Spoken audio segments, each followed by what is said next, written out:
Salawat dan salam senantiasa tercurahkan kepada kekasih kita, junjungan kita Nabi besar Muhammad sallallahu alaihi wasallam beserta keluarga dan para sahabatnya, dan semoga kita kelak di yaumil qiyamah mendapatkan syafaatnya. Amin ya rabbal alamin. Jemaah salat tarawih yang dirahmati Allah, ada sebuah kisah, ini sudah lama sekali mungkin saya pernah menyampaikan ya. Ada seorang tukang es kelapa muda. Ada seorang tukang es kelapa muda. Jualan gitu. Jadi ada seorang, anggapnya saya lah ya, saya yang sedang bercerita nih. Jadi saya dengan teman itu pernah jalan-jalan ke sebuah tempat ya. Kemudian karena belum sholat asar, akhirnya kami sholat asar di sebuah masjid. Di depan masjid itu ada tukang es kelapa muda ya. Setelah kami sholat, kemudian iseng-iseng mampir ke warung itu.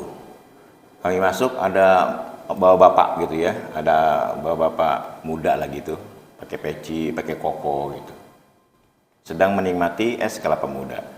Kemudian dari logatnya kayaknya orang Batak, penjualnya itu orang Batak. Kemudian, "Bu, pesen es kelapa muda 2." Nah, ketika kami sedang menikmati es kelapa muda itu, tiba-tiba ada datang anak kecil kira-kira usia 6-7 tahun gitu ya. Tampaknya dia baru selesai ngaji di masjid itu. Jadi di masjid itu ada TPA. Salam, kemudian ditanya sama bapak yang tadi duluan datang, "Itu anaknya, Pak, Bu?" "Oh iya, ini anak saya." "Baru ngaji, Dek?" "Iya, Om." "Ngajinya sudah sampai surat apa?" Anak itu menjawab, "Sudah sampai surat Al-Mulk." Anak-anak TPA, saya kaget juga ya. Wih, udah sampai surat Al-Mulk. Kalau anak-anak sini sampai surat apa? Paling top An-Naba ya, Amayata Sa'alun ya. Paling top. Ini sudah sampai Al-Mulk, artinya dia sudah belajar sampai surah Al-Mulk. Ditanya sama bapak itu, "Dia hafal surat Al-Mulk?" Dia mengangguk. Jadi ternyata dia itu ngaji di TPA itu bukan hanya membaca tapi juga menghafal. Anak usia 6 tahun lah gitu, 6, belum 7 tahun. Dia mengangguk. Terus dites, "Boleh Bapak tes?" katanya. Dia mengangguk sambil senyum-senyum anak itu ya. Kemudian saya ingat sekali bapak itu membaca surat Al-Mulk, "A'amintum ma fis samai ay yakhshifa bikumul arda fa idza hiya tamur." Coba lanjutin. Kemudian jemaah sekalian, dengan sangat fasih anak tersebut melanjutkan ayat berikutnya. "A'amintum ma fis samai ay yursila 'alaikum hasiba fasata'lamuna kaifa nadhir." Menghafal, Pak. Jadi anak kecil itu melanjutkan apa yang dibaca oleh orang itu. Dilanjutkan lagi dengan ayat berikutnya, dan secara fasih anak kecil itu melantunkan lanjutan ayatnya dengan fasih. Terus orang itu, bapaknya saya lihat, ibunya senyum-senyum, senyum bangga gitu ya. Bapak ibunya itu, yang tukang es kelapa muda itu, senyum-senyum bangga. Kata orang itu, "Wah, ini kalau anaknya aja hafal surat Al-Mulk, gimana orang tuanya?" Orang tuanya senyum-senyum ya. Kata bapaknya, "Boro-boro Ustadz," katanya.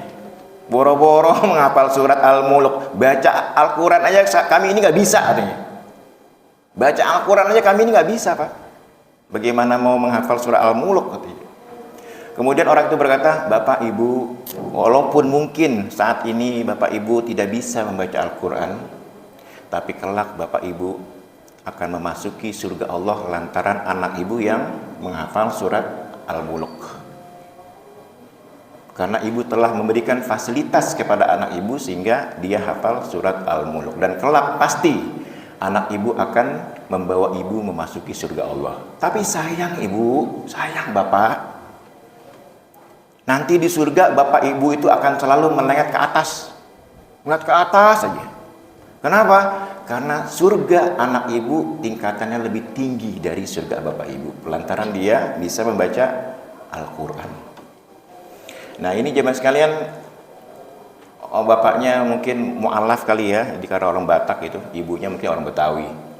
Itu dia karena baru belajar Islam, tapi minimal ada kesadaran dari orang tuanya untuk memberikan fasilitas kepada anaknya, sehingga anaknya itu bisa membaca Al-Quran, bahkan menghafalnya.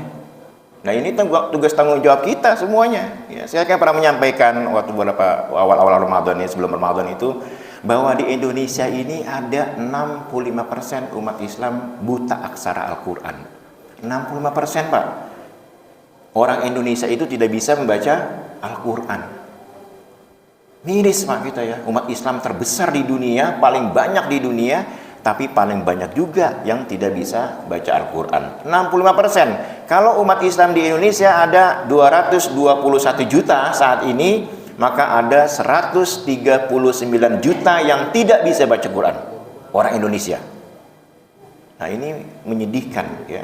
Maka coba kita contoh dari tukang es kelapa muda itu, walaupun keduanya tidak bisa membaca Al-Quran, tapi mendorong anaknya dimasukin ke TPA ya, di kelas-kelas tahfidz, sehingga mereka bisa minimal walaupun tidak bisa menghafal, bisa membaca Quran dengan baik. Karena anak yang kita beli fasilitas, yang kita ajarkan, kita didik itu kelak di surga akan menjadi syafaat bagi kita, menolong anak kita, menolong kita yang tadinya mungkin masuk neraka, nauzubillah ya, anak kita itu nanti akan mohon pada Allah, ya Allah jangan masukkan orang tuaku ke dalam neraka ya Allah. Dulu waktu dunia mereka itu mengajariku Al-Quran. Dulu waktu di dunia mereka memasukkanku ke dalam pesantren sehingga aku bisa masuk surgamu ya. Ini menjadi tanggung jawab kita bersama. Jadi karena bulan Ramadan adalah bulan Quran, yuk mari sama-sama ya. Sama-sama masih banyak sisa waktu, mulai baca Quran. Yang sudah sering baca Quran, yang sudah lancar, hafalkan pelan-pelan ayat-ayat, surat-surat yang minimal seumur hidup tuh adalah juz 30 lah hafal. Minimal lah kita, Bu. Ya, bapak mungkin agak ibu yang sudah agak tua itu kan susah menghafalkan. Coba dia hafal lah. Masa juz amma nggak hafal? Juz 30 ya, walaupun tidak bisa hafal 30 juz, minimal juz 30 ya. Mulai dari amma yatasaalun sampai minal jinnati wan nas. Masa ngafal ya. Pasti hafal insyaallah ya. Ini saja cemilan yang dapat saya sampaikan ya. Jadi mulai ya, agak dipaksa anak kecil itu dipaksa untuk bisa belajar Quran, dan tentunya dengan fasilitas yang kita berikan, dengan hadiah, dengan dimasukkan ke dalam TPA, madrasah dan lain sebagainya. Mohon maaf atas kekurangan. Assalamualaikum warahmatullahi wabarakatuh.